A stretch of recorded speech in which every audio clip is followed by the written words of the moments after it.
What's up, everyone? I'm Sam from Snow Groomers. We're out here grooming snow, and I have my SNO-RAZOR 72 and also my Honda Pioneer with tracks. And so this is a trail that I don't groom that often. It's up the top of the canyon that we live in, and it's gets a lot of abuse. So there's a lot of snowmobiles and tracked vehicles and even ATVs and UTVs with tires. So we get lots of ruts, bumps, all that kind of stuff.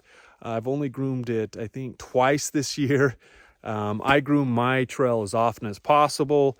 And after we use it, I'll go groom it to knock down any of the bumps or ruts and fill in the ruts as well. So that's a tip, is to groom as often as possible. And it's in the middle of the day, which is not ideal to groom because the snow gets sticky, which sticks to stuff, and it also balls up, making it harder to fill in. But it's soft, so I wanted to come and kind of knock down some of these bumps. And so we're going to do that.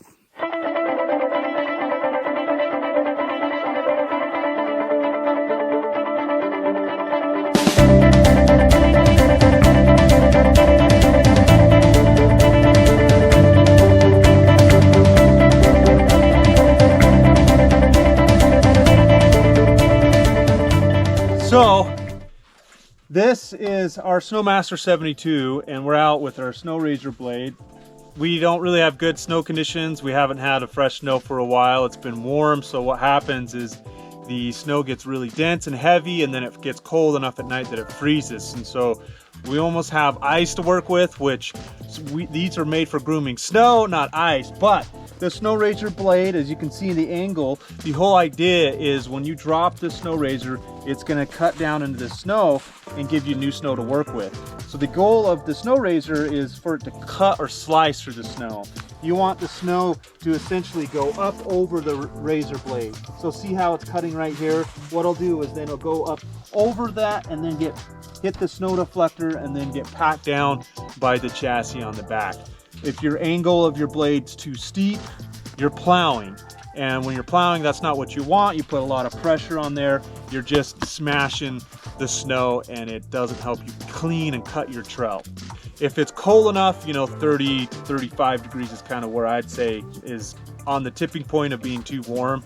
The colder the better. Now, sometimes you don't have a choice, and sometimes your snow is frozen, so you wait till it warms up all day, and then right before it starts to get dark, what I'll do, because your snow has been warm and it's loosened up, I'll actually go and groom it, and then trying to cut it and pack it down for it to freeze at night, because I want a nice solid surface. And so you want to make sure you have like a 30-degree angle. 30 degrees is probably the steepest angle to go for.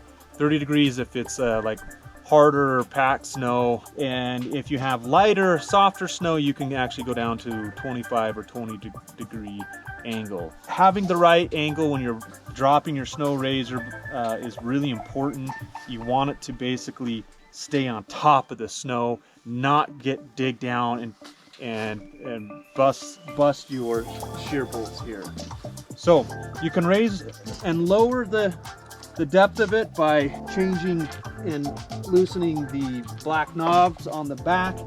But like I said, you want it to cut, not plow. So say you have like conditions like this where the snow's not very good and it's icy underneath, you can go and make multiple passes to kind of help chop the snow up to get it to look better. And if you have really hard frozen snow, you're out of luck. Like I said, this is for grooming snow, not ice. And there's not much out there other than a tiller. Even a tiller is pretty tough to work with ice. So snow conditions do matter. So pay attention to that. Pay attention to the depth of your SNO-RAZOR and the angle of your razor blade here on the bottom.